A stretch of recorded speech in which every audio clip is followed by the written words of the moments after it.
1996년이었어요. LG그룹 회장실에서 근무하고 있었고 회의 중에 한 부장님이 저한테 한국어로 질문을 하나 하셨어요. 사투리가 굉장히 강하신 분이셨어요. 솔직히 말하면 한마디도 못 알아들었어요. 저는 그대로 얼어붙었어요. 옆에 계시던 과장님이 그걸 보시고 영어로 통역해 주시려고 하셨어요. 그런데 그 과장님도 같이 얼어붙으셨어요. 방 자체가 조용해졌어요. 부장님이 우리 둘을 번갈아 보고 계셨어요. 다른 분들도 다 우리만 보고 계셨고요. 그러다가 누군가 웃기 시작한 거예요. 그 다음엔 한 분 더. 그 다음엔 방 자체가 웃었어요. 저도 웃었고 과장님도 웃으셨어요. 부장님도 웃으셨습니다. 그 부장님이 그날 저한테 뭘 물어보셨는지 30년이 지나간 지금 알려드릴게요. 그리고 그게 왜 영어 회의에서 얼어붙는 여러분께 중요한지도요. 오늘도 영어 자신감 매달왔습니다. 여러분의 든든한 미국형 댄형입니다. 그리고 오늘 이야기의 핵심은 이거예요. 얼어붙는 건 누구나 당할 수 있는 거예요.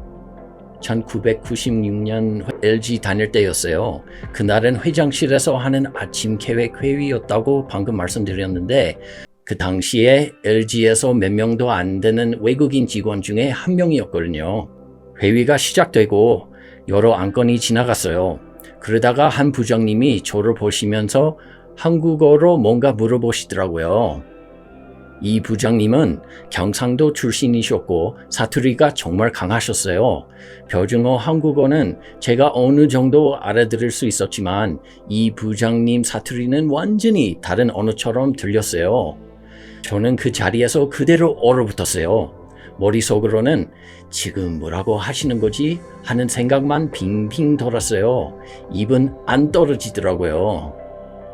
옆에 앉아 계시던 과장님이 그 상황을 보셨어요.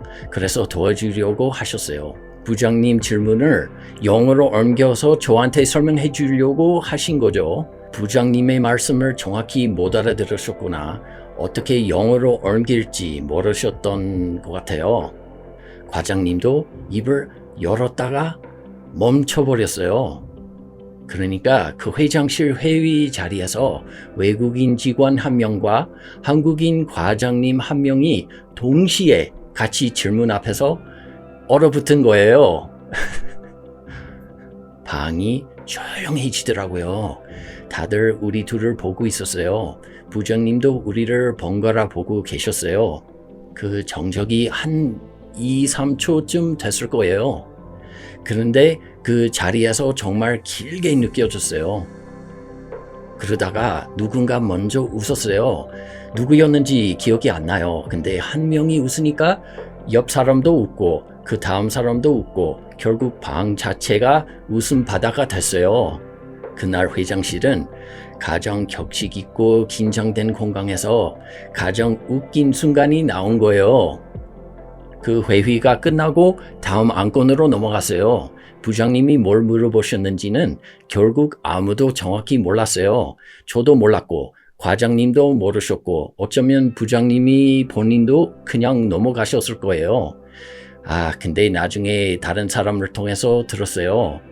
그 부장님이 그날 물어보신 게 뭐였는지. 제가 한국 회사 생활에 한국 문화에 얼마나 잘 적응하고 있는지 물어보신 거였어요. 아이러니. 생각해보세요. 부장님은 저한테 이 친구 한국 사무실 생활에 잘 적응하고 있나? 라고 물어보신 거였어요.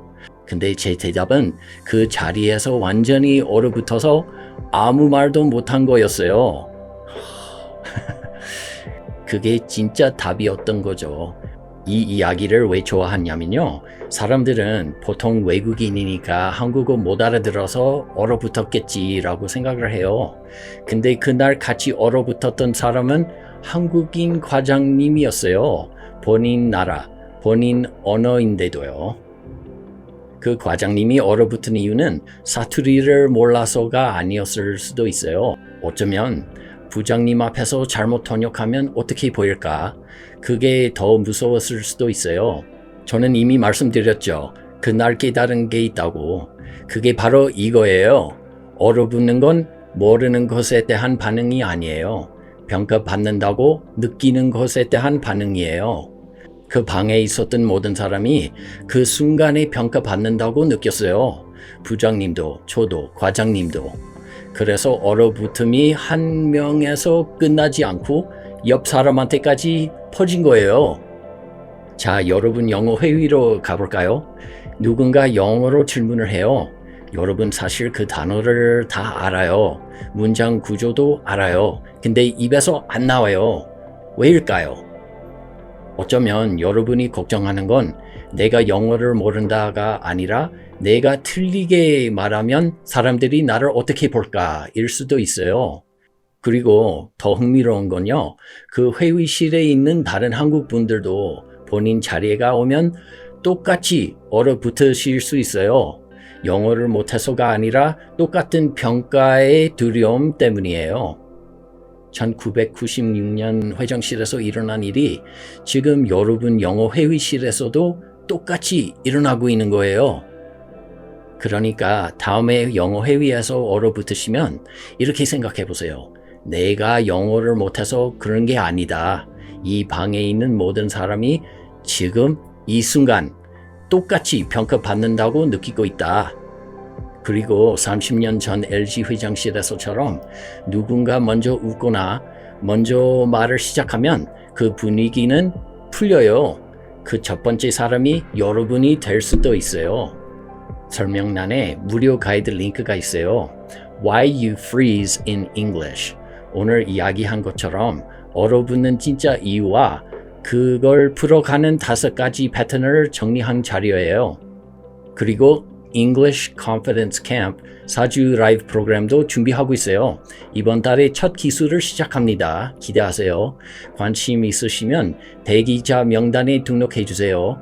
링크는 설명란에 있습니다. 마지막으로 한 가지만요. 그 부장님이 저한테 물어보셨던 질문 기억하시죠? 이 친구 한국 사무실 생활에 잘 적응하고 있나? 30년이 지난 지금이라면 저는 이렇게 대답할 거예요. 그날은 얼어붙었지만 지금은 잘 적응했습니다. 그리고 그날 얼어붙었던 게 오히려 제가 여기 잘 적응하고 있다는 증거였어요. 왜냐하면 그 방에 있던 한국 분도 똑같이 얼어붙으셨으니까요. 여러분, 영어 못하시는 건 아닙니다. 그냥 다른 훈련이 필요하실 뿐이에요. 기억하세요. 다음 영어 배달할 때 뵐게요. Okay, thanks. Bye.